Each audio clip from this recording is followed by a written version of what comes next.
भगवान गौतम बुद्ध कहते हैं कि अपने मन में जिस चीज का विचार करोगे वही चीज तुम्हें मिलना शुरू होगी। गौतम बुद्ध के अनुसार हम वही बनते हैं जो हम सोचते हैं। बुरी सोच के साथ बोलता या काम करता है तो उसे कष्ट ही मिलता है। वही यदि कोई व्यक्ति शुद्ध विचारों के साथ बोलता या काम करता है तो उसकी परछाई की तरह खुशी उसका साथ कभी नहीं छोड़ती है। कि यह कहानी जो आज हम आपको बताने जा रहे हैं, इसे सुनने के बाद आप जीवन की सभी समस्याओं को चुटकियों में हल करने में सक्षम रहेंगे।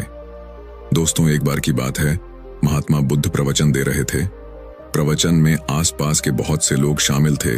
सभी लोग ध्यान से बुद्ध को सुन रहे थे। कुछ देर में प्रवचन समाप्त हो गया। तब लोगों ने बुद्ध को प्रणाम किया और अपने अपने घर को चल पड़े। पर एक यह युवक वहां पर ही बैठा रह गया। पड़ी तो वे पूछ बैठे, क्या बात है, बहुत परेशान में हो? युवक बुद्ध के पास गया और प्रणाम करके बोला, प्रभु, बहुत उलझन में हूं। जितना इस बारे में सोचता हूं उतना ही उलझ जाता हूं। बुद्ध ने कहा, कैसी उलझन में हो? युवक हाथ जोड़कर बोला, प्रभु, यह संसार कितना विशाल है। करोड़ों लोग निवास करते हैं, उनमें भी एक से बढ़कर एक विद्वान, कलाकार, योद्धा। ऐसे में उन सबके बीच मुंह जैसे सामान्य प्राणी का क्या मूल्य है? मुस्कुरा युवक की बात वे बोले, तुम्हारी प्रश्न का उत्तर मिल जाएगा, पर इसमें थोड़ा सा समय लगेगा। तब तक मेरा एक छोटा सा काम कर सकते हो? प्रभु, यह तो मेरे लिए गर्व का विषय है कि मैं आपके काम आ सकूं। युवक ने पुनः अपने हाथ जोड़ दिए और कहा, आप आदेश करें। प्रभु बुद्ध ने युवक को एक चमकीला पत्थर देते हुए कहा, तुम्हें इस पत्थर का मूल्य पता करना है, पर ध्यान रहे, इसे बेचना नहीं है, सिर्फ इसका मूल्य पता करना है। जैसी आज्ञा प्रभु। ऐसा कहते वह पत्थर ले लिया। उसने एक बार फिर से उन्हें प्रणाम किया और बाजार की ओर चल पड़ा। बाजार वहां से ज्यादा दूर नहीं था। युवक थोड़ी देर में वहां पहुंच गया।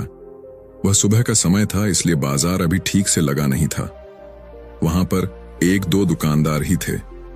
युवक ने इधर उधर नजर ई। उसे एक पेड़ के नीचे एक दुकानदार नजर आया। वह आम बेच रहा था। के पास पहुंचा और उसे पत्थर दिखाते हुए बोला, क्या आप इस पत्थर की कीमत बता सकते हैं? दुकानदार एक चालाक व्यक्ति था। पत्थर की चमक देखकर वह समझ गया कि अवश्य ही यह कोई कीमती पत्थर है। वह बनावटी आवाज में बोला, देखने में तो कुछ खास नहीं लगता, पर मैं इसके बदले 10 आम दे सकता हूं। दुकानदार की बात सुनकर युवक को हल्का सा क्रोध आ गया। वह मन ही मन बुदायर समझता है, इतना सुंदर पत्थर और इसका मूल्य सिर्फ 10 आम। अवश्य ही यह झूठ बोल रहा है। युवक को चुप देखकर दुकानदार, क्या कहते हो, निकालूं आम? युवक ने दुकानदार को कोई जवाब नहीं दिया। वह चुपचाप आगे चला गया। सामने एक सब्जी वाला अपनी दुकान सजा रहा था। युवक उसके पास उसका मूल्य पूछा। उस पत्थर को देखकर सब्जी वाले की आंखें खुशी से चमक उठीं। वह मन ही मन सोचने लगा, यह पत्थर तो बहुत कीमती जान पड़ता है। अगर यह मुझे मिल जाए तो मजा ही आ जाए। क्या हुआ भाई, कहां खो गए? युवक ने दुकानदार की तंद्रा तोड़ी। सब्जी वाला चौंकता हुआ बोला, कुछ नहीं, कुछ नहीं, मैं तो बस मन ही मन इसकी कीमत की गणना कर रहा था। वैसे मैं इस पत्थर के बदले एक बोरी आलू दे सकता हूं। सब्जी वाले के चेहरे की कुटिलता देखकर युवक समझ गया कि यह दुकानदार भी मुझे मूर्ख बना रहा है। मुझे किसी और से इसका मूल्य पता करना चाहिए। यह सोचता हुआ युवक आगे बढ़ गया। सब्जी वाले दुकानदार ने युवक को, क्या हुआ भाई, अगर आपको यह मूल्य कम लग रहा है तो बताएं तो सही, मैं इसे बढ़ा दूंगा। पर युवक ने उसकी बात पर ध्यान नहीं दिया। वह अब इधर उधर किसी ऐसे व्यक्ति को खोजने लगा जो जानकार हो और उस पत्थर की सही मूल्य बता सके। अवश्य ही यह कोई कीमती पत्थर है, शायद कोई जौहरी इसका सही मूल्य पता होगा। यह सोचता हुआ युवक एक जौहरी की दुकान पर पहुंचा। जौहरी अपनी दुकान को अभी खोल ही रहा था। उसने युवक को अपनी दुकान की ओर आते हुए दूर से देख लिया था। साथ ही उसने युवक का हुलिया देखकर यह भी भांप लिया था कि यह कोई गरीब व्यक्ति है जो संभवत कोई गहना बेचने आया होगा। जौहरी ने हाथ जोड़कर युवक को नमस्कार किया और मुस्कुराकर पूछा, बताएं महोदय, मैं आपकी क्या सेवा कर सकता हूं? पत्थर अपनी हथेली पर रख दिया और बोला, इसका मूल्य पता करना था। पत्थर को देखते ही जौहरी उसे पहचान गया कि यह बेशकीमती रूबी पत्थर है जो किस्मत वाले को मिलता है। वह बोला, पत्थर मुझे दे दो और मुझसे 1 लाख रुपए ले लो। कहते हुए जौहरी ने पत्थर लेने के लिए अपना दाहिना हाथ बढ़ाया।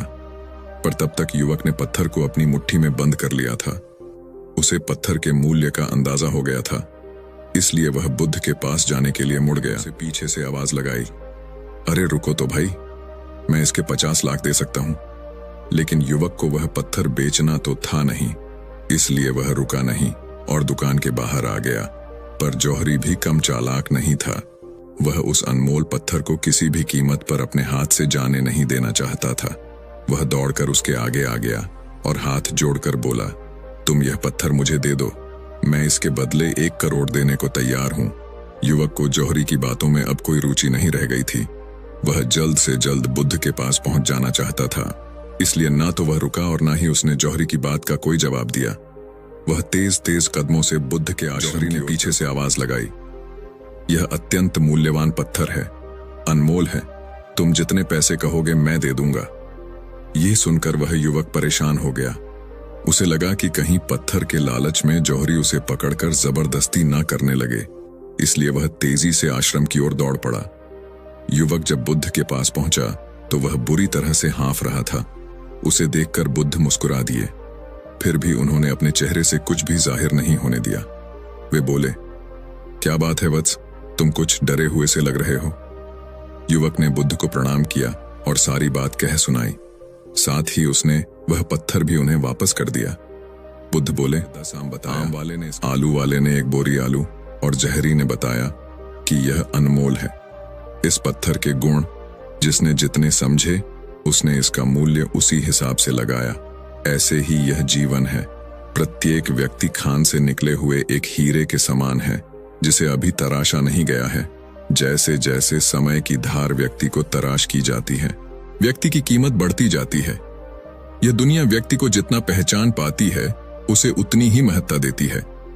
कहते हुए बुद्ध एक क्षण के लिए रुके, फिर बोले, किंतु आदमी और हीरे में अंतर यह है, हीरे को कोई दूसरा तराश होता है और व्यक्ति को अपने आप को स्वयं ही तराशना पड़ता है। और जिस दिन तुम अपने आप को तराश लोगे, तुम्हें भी कोई ना कोई जौहरी मिल ही जाएगा। गौतम बुद्ध उस लड़के को यह सिख देना चाहते थे कि जो इंसान अपने मन में खुद के बारे में विचार करता है, वह व्यक्ति उसी के समान बनता जाता है। किसी इंसान को अगर दुनिया की किसी भी चीज से सच्चे मन से लगाव हो, तो वह इंसान उस चीज को प्राप्त कर लेता है। वही जो इंसान अपनी मन छाई चीज को प्राप्त करने में असमर्थ है, उस इंसान ने अपने मन में सच्चे भाव से उस चीज को चाहा नहीं होता है। वही दोस्तों, गौतम बुद्ध की इस प्रेरणादायक कहानी को आप अपने मित्रों के साथ शेयर जरूर कीजिए, ताकि उन्हें भी गौतम बुद्ध के असल ज्ञान के बारे में पता चल सके। और कमेंट बॉक्स में नमो बुद्धाय लिखना ना भूले। नमो बुद्धाय।